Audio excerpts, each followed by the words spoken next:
예전 영상에서 천연 살충제를 만드는 방법을 알려드렸는데요. 오늘은 2탄으로 강력한 천연 살충제를 만드는 법을 알려드릴게요. 강력한 이유는 독초를 활용하기 때문이에요. 지난번 영상에서 효과가 없는 것 같다라는 댓글도 있어서 조금 아쉬웠거든요. 이번에는 활용도가 더 높을 거니까 정보 잘 보시고 활용하시면 좋겠어요. 독초라고 해서 독극물처럼 강한 건 사람에게도 너무 위험하니까 우리 생활 주변에 있는 독성분이 있는 식물들을 활용하는 방법이에요. 방송에서도 보니까 독초를 잘 활용하는 분들이 이미 많이 계시더라고요. 주로 언급된 식물들을 보면 자리공, 은행, 할미꽃, 제피 등 4가지 식물이었어요. 이 4가지 식물 외에도 우리 주변에 독성분이 있는 식물들이 많이 있거든요. 그 중에서 사람이 섭취해서 중독된 사례가 있거나 동물 실험에 사용됐던 보고서가 있는 14가지 식물들에 대해서 알려드릴게요. 이 정보는 국립수목원 자료를 참고했어요. 먼저 4가지 식물을 자세히 알려드리고 14가지 독초를 알려드린 다음에 사용법까지 알려드릴게요.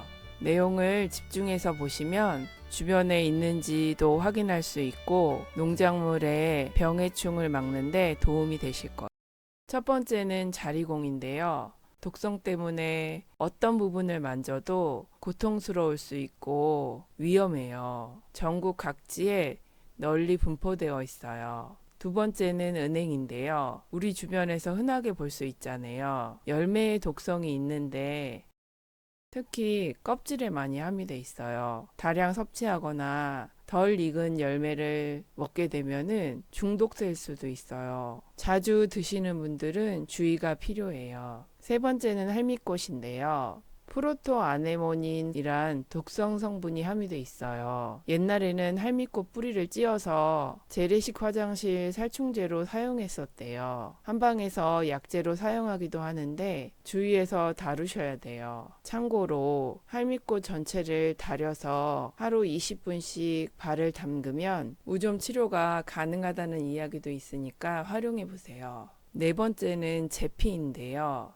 제피는 말리게 되면 제피 껍질이 잎을 열어서 까만 씨앗이 보여요. 까만색으로 여문 씨앗은 분리해서 버리셔야 돼요. 봄과 여름에 수확할 수가 있는데 여름철 수확할 때 씨앗에 독성이 있어서 여름에 수확된 제피는 드시면 안 돼요.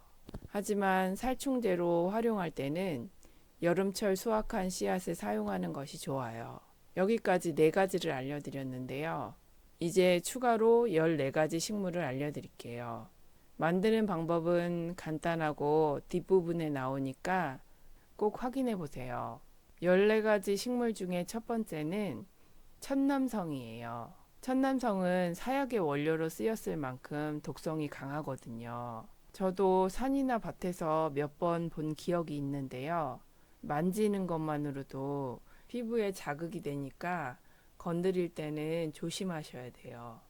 두 번째는 협죽도인데요. 세상에서 가장 치명적인 독성분으로 알려진 올레인드린을 함유하고 있어요. 독성이 강하다 보니까 숯불고기 땔감으로 사용한 후에 중독된 사례도 있고, 협죽도 가지를 꺾어서 젓가락으로 사용했다가 중독돼서 사망한 사례까지 있어요. 이처럼 위험하니까 조심해서 다루셔야 돼요. 세 번째는 파리풀인데요. 이 풀은 사포닌, 쿠마린 계통의 성분이 들어있고 뿌리에는 프리마롤이 검출되는데 유독한 식물성 스테롤의 한 종류예요. 파리풀 전체에 독성이 있어서 예로부터 살충제로 사용했다고 해요. 때문에 다루실 때는 조심하셔야 돼요. 네 번째는 까마중인데요. 이 식물은 알칼로이드 계통의 아트로핀하고 솔라닌 등의 독성 물질이 있는데요. 그 외에도 사포닌 종류의 성분하고 니코틴 등이 함유돼 있어요.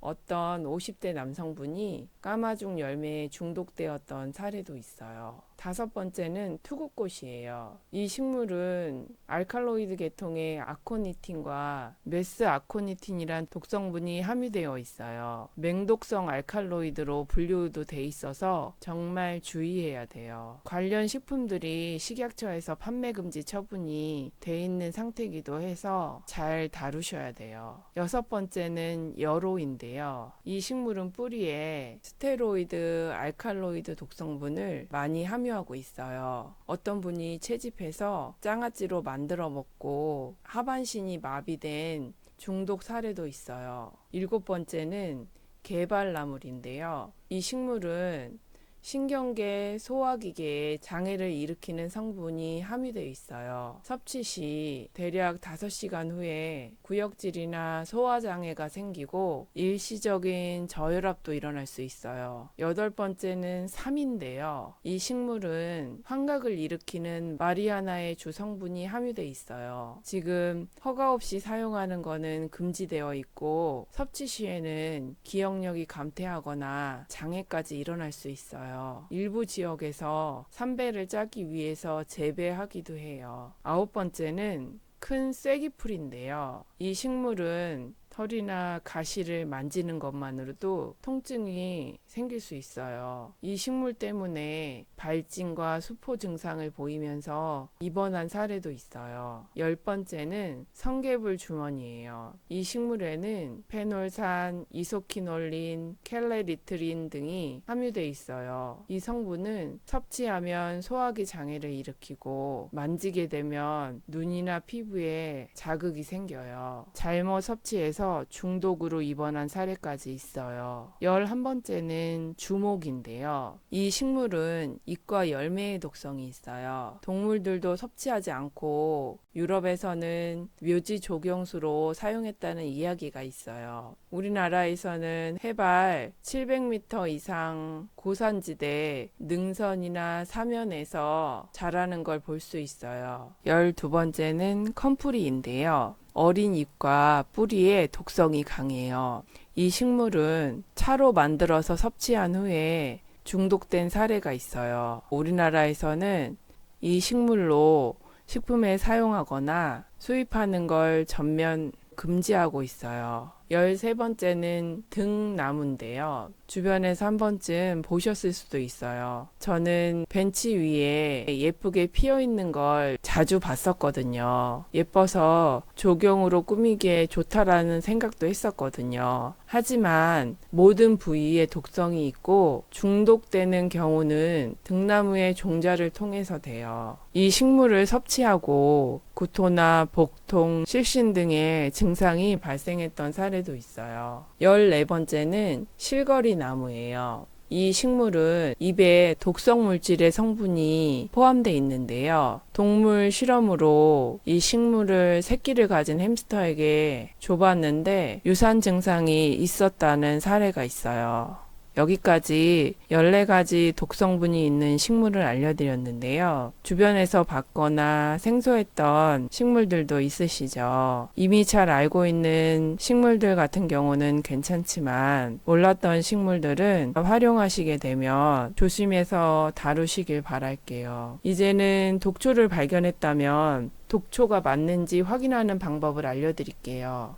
핸드폰에서 네이버 검색을 열어보면 스마트 렌즈라는 기능이 있어요. 무료인데요.